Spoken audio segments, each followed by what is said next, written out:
Wave after wave, each mightier than the last, till last a ninth one, gathering half the deep, and full of voices, slowly rose and plunged, roaring, and all the wave was in a flame. Welcome to the Hounds of Love book tag.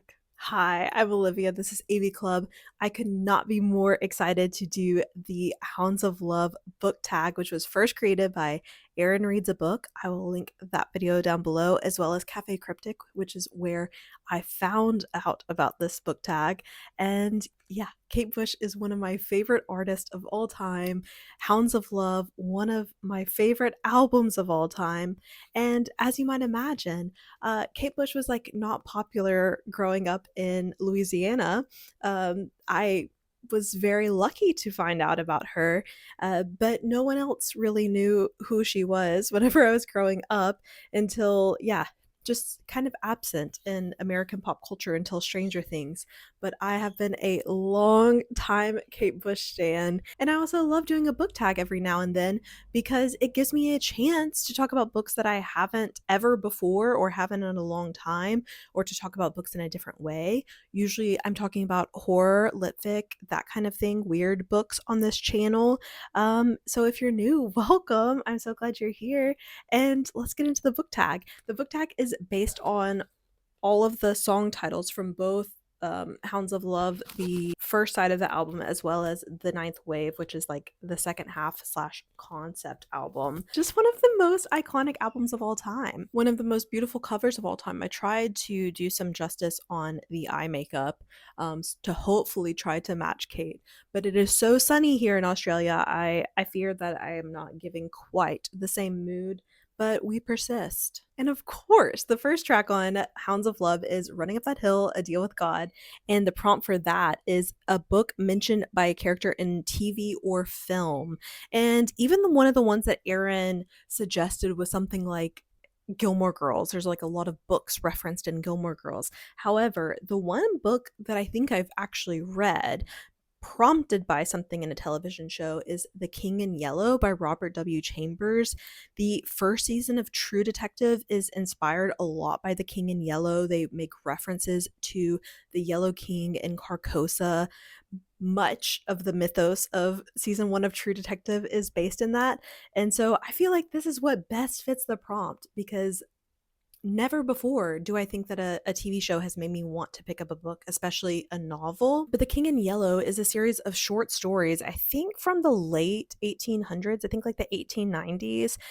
So it predates Lovecraft and stuff like that, but it feels very old god, very eldritch horror. Like there's just like something weird about the world, like a secret evil layer, sensory layer, a sensual world, if we are on the Kate Bush topic, of evil that lives just like, I guess, parallel to ours, perpendicular to ours.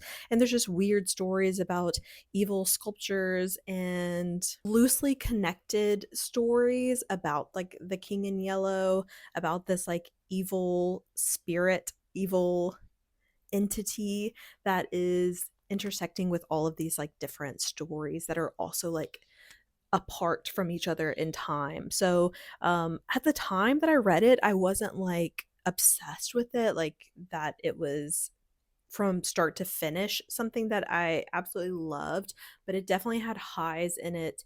And overall, like I think it's like status as being something that has like inspired art over the years makes it worth the read. The next prompt for Hounds of Love is a book that features a four-legged friend, and this was actually one of the harder prompts for me. Off the top of my head, there were no four-legged friend books that I had. Like I know that there's been like cats and stuff in books that I've read before, but nothing really came to mind except for a four-legged foe. And even looking through all of my like Goodreads and stuff like that, I just didn't see a four-legged friend book that really popped out. So yeah, a four-legged foe in Ring Shout by PJ Lee Clark. This has some horrific dogs in it. In this world, we follow Maurice Boudreaux, who is fighting the Ku Klux Klan, except for they are real monsters in this book. Like, yes, they are real monsters in real life, but that, for example, their hood is like part of their actual entity, and like dogs were used for evil by white supremacists in the US, there are evil hellhounds also in this, demonic dogs. And so that's really the first thing that came to mind. And I feel like people talked about this whenever it first came out, but if you didn't pick this up whenever it did come out and are looking for a horror book that actually packs a punch and has like some sort of mythos, some sort of literary world building to it, please pick up Ring Shout. This is like one of my favorite horror novellas of all time. I think that PJ Lee Clark is an extremely underrated author and also writes about the South and about New Orleans in other books with skill that a lot of people miss out on a lot of the nuance of the South, and I think that he does it justice. And doing this book tag is a good reminder for me that maybe I should reread this. There's a blurb on the back that says it's a fantastical cross between Ralph Ellison's Invisible Man and Buffy the Vampire Slayer, so maybe that'll urge you to pick it up if I didn't. The next song is The Big Sky, and the prompt for this is a sky on the cover. How stunning is the sky on No One Is Talking About This by Patricia Lockwood? The book is excellent as well, but I just love the range of this cover, the kind of like highs of the rainbow mixed with kind of like this foreboding stormy orange sky on top and like a sunny sky on the bottom. I think that if you're looking for a sky on the cover, it's hard to go past this one. The next song is Mother Stands for Comfort, and the prompt is for a parent-child or a mother-child relationship in the book. And The Mothers by Britt Bennett has many mother-child relationships, both of adults, both of upcoming pregnancies, infants. So there's just a range of ways to think about motherhood, both biological motherhood, by the ways that mothers or the idea of motherhood is weaponized in cultures, things that are expected of mothers, things that are not expected of mothers. It also deals with loss of a mother and grief. Really, if you think about wanting to read a book with a mother-child relationship or thinking about those dynamics, I think that this book is the one. It's so good. I loved reading it. I read this during my No Regrets November last year because it was gifted to me a long time ago, and I kept putting it off because it was like a backlist book, and I knew there was, The Vanishing Half by Britt Bennett was very popular at the time, and I didn't get to that either, but I was, putting off a backlist book. Take this as your sign to not put off that backlist book. This one is so good. The next song is one of my very, very favorite songs of all time, Cloudbusting, and the prompt is for psychology or psychoanalysis to be of importance to the story.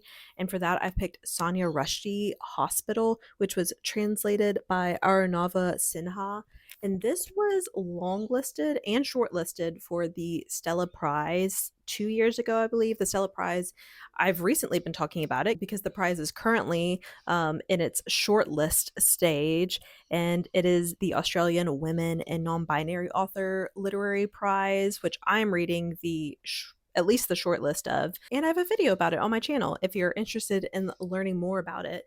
But I read this a few years ago for the Stella Prize, and it's set in Melbourne, and it's about a research student who's been diagnosed with a third episode of psychosis, and the whole thing takes place in this mental hospital in Melbourne. And so it's told from the perspective of a psychotic person, and you're not sure what is real inside of it because it's told from a very lucid point of view. It's told from personal experience, told in the first person, but it is about being in psychosis inside the mental hospital and trying to be as matter of fact as possible. She's not exactly sure throughout it whether she's in psychosis or she isn't, and so you definitely don't as the reader, but such a powerful book. One of those things that you rarely get to read from the perspective of someone who's like telling that kind of story, even fictionalized, but from real life experience. So yeah, if you're interested in psychology, then I think that this is a wonderful book. And we're on to the ninth wave. And the first one on this is And Dream of Sheep, which the prompt is Send You to Sleep, or About Sleep, or About Sheep. maybe only partially about sheep, but Do Androids Dream of Electric Sheep by Philip K. Dick is in some part about sheep, about these electric sheep, which are animal companions that are robot animal companions in a world where animals are a luxury, not to be had really by people anymore. To have pets is just like of the utmost luxury in this future. If you haven't read this, then maybe you've seen the film Blade Runner. They don't really do the whole companion thing. There's the owl in Blade Runner, but you get a lot more of electric sheep in the book. And it's not just sheep. There's pigs. There's horses. There's birds. All kinds of animals. And I think if you're interested in the idea of animals in sci-fi, I'm always thinking about animals in sci-fi and in the future, and how clearly many sci-fi authors have said, hey, we're not just going to be eating animals forever into the future. This book lives in that area of thinking about our relationship to animals. Under Ice, a winter book, or takes place underwater. I picked The Christmas Guest by Peter Swanson, and this one takes place in England at a village manor in wintertime at Christmas.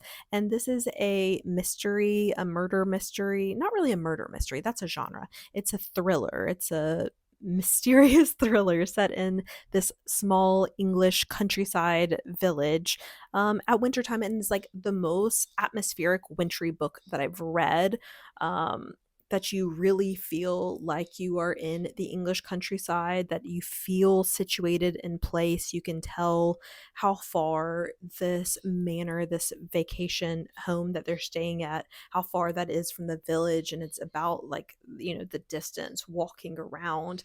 So you feel very situated in place, but it is also, yeah, at wintertime, a very snowy feeling. I think that if you're looking for a snowy, wintry book, this is a fine one. It's not my favorite thriller of all time, but it is very atmospheric, and I don't think it'll let you down on that front. Waking the Witch is for a book that features witches or witch hunts, and my favorite witchy book that I've read is Drawing Down the Moon by Margot Adler, and this one is all about neo-paganism in the United States. It is nonfiction, and gosh, I've read a couple of nonfiction about witches. Witchcraft is something that I feel tangential to, that I do, again, referencing Kate Bush, the sensual world, like I feel slightly adjacent to the sensual world. Witchcraft, whenever I've looked into it, probably not for me because I don't understand any of the rules, and I am just not the kind of person that will believe rules for the sake of it. But it's something that I admire.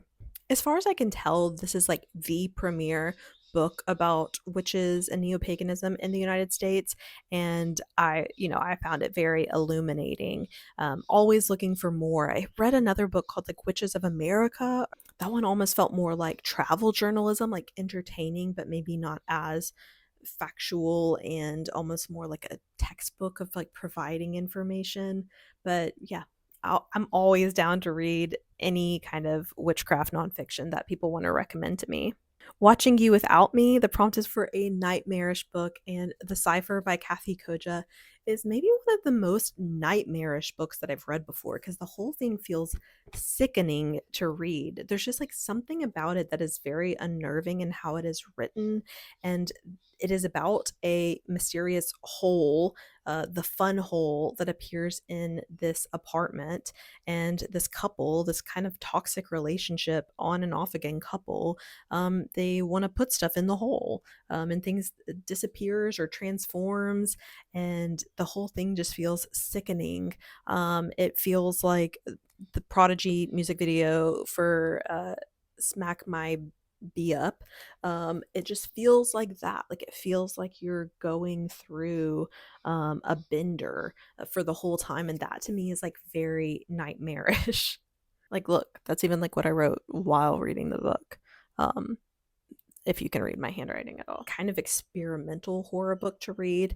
It is a lot about ambiguity. So if you don't like really like open-ended things and to have to like supply your own nightmares, which I find the most nightmarish is whenever uh you are kind of pulled into the book and your psyche is pulled into the book as well. I can see this book not being for everyone, but if you want like a weird horror, same way like House of Leaves feels disconcerting to read because you can never get your bearings straight, the cipher feels in that realm as well. Maybe maybe the hardest prompt for me was Jig of Life for a hopeful book. I looking around, I don't know that I read that many hopeful books.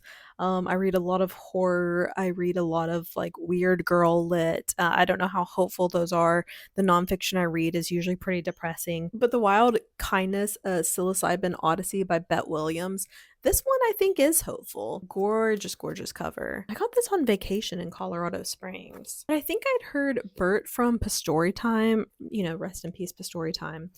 Not to them. They're doing fine, just not on YouTube.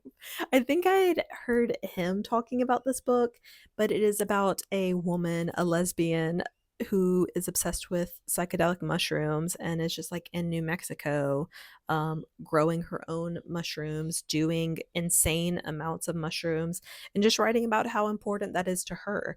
To me, it was like not my favorite book ever. I think because it was so much about her and how important it was to her, and like putting these like grand ideas on her drug experiences. But yeah, it was hopeful in that way. Maybe I'm adverse to hopeful books. It's very spiritual. There's a lot of experiences described in this book. I think, positioning it in the American Southwest, and a lot of it's about what it feels like to be in the middle of the desert. There was definitely some gorgeous moments in this book. Maybe I'm just too tough on a hopeful book. Who knows? It does say, amidst the mainstream flood of new age practices and products, the wild kindness, a psilocybin odyssey, is a necessary reminder that mushrooms are a medicine of the people, not to be neatly packaged, marketed, or appropriated. I don't remember exactly the whole tone of this, if I agree that it was like anti-capitalistic the whole time or what. But I think that there was like a thread of the right idea in there. But I do think I am, critical whenever people start talking politics. But mycology and mushrooms as a whole are a very fascinating topic for me. The next song is Hello Earth, and the prompt is a book not set on Earth, and The Employees by Olga Ravin definitely fits the bill. All told from perspectives of employees on a mysterious spacecraft. You're not exactly sure what they're doing on the spacecraft, what the business is, and everyone has a slightly different perspective on what's going on, a slightly different tone on and how they're speaking. Kind of feels like a space opera in its grandness despite being so concise and small. But it feels like a puzzle about what's going on. And I like those kind of books. I like something that doesn't tell you exactly what's going on and your mind fills in the gaps. A little bit nightmarish, like the cipher in that way. And then the last song, The Morning Fog, and this prompt is about being rescued, about fog, makes you happy to be alive, featuring dancing, or about Kate Bush. And this book is kind of about being rescued, but it's more about Kate Bush. And surprisingly, it's another Christmas book, Murder on the Christmas Express by Alexandra Benedict. This was a mystery that I read at Christmas last year. And how is it about Kate Bush, you may ask? Well, it was written specifically with many Kate Bush references in there, including specifically December Will Be Magic Again. That is something that they, I think, reference by song name, like talking about the song in it, unless I'm wrong. But I don't remember all of the references that were in there. But yeah, different running up that hill reference, I think. Just like a lot of different song titles in it. Top of the Mountain, maybe. But yeah, very interesting that the author was saying there's a lot of Kate Bush references packed in here, and apparently the first person who spotted a certain mini got some kind of prize. But I got this at the op shop years after it was released, so I did not look into trying to be the first person to find all the Kate Bush references. But I think if you're looking for a mystery at Christmas, like, it's not that Christmassy of a book, but if you're a big Kate Bush fan, maybe that's something to propel you along. but I also just love a book set on a train, and it is set on a train, and it's set on a train in England at Christmas time. Um, I wish it had been more Christmassy, more English, more trainy. Like I, I wish it had all of those things amped up, and it ended up being like pretty heavy, pretty depressing, with big trigger warnings in it for gendered violence. But yeah, there's definitely lots of Kate Bush in here, and that might be of interest to people watching a Kate Bush book tag video. So I was not tagged in this, but thank you so much to Erin Reads a Book for creating the tag, Cafe Cryptic for posting about it for me to find out about it. Yeah, I like doing a book tag every now and then so we can talk about different kinds of books. Like, I'm pretty sure I've not talked about most of these books on this channel at all, so a great opportunity to, if you want to tag me in book tags, go for it, feel free. And I don't know who to tag in this because I'm not sure who is a big, Kate Bush fan. But if you are a Kate Bush fan, please do it. And, or I mean, I guess even if you're not, even if you're a Love fan, a Hound fan, fan of waves that come in nines, any kind of fan, then do this tag me in it. I would love to see what your answers for these prompts would be. But until next time, I'll talk to you later. Bye.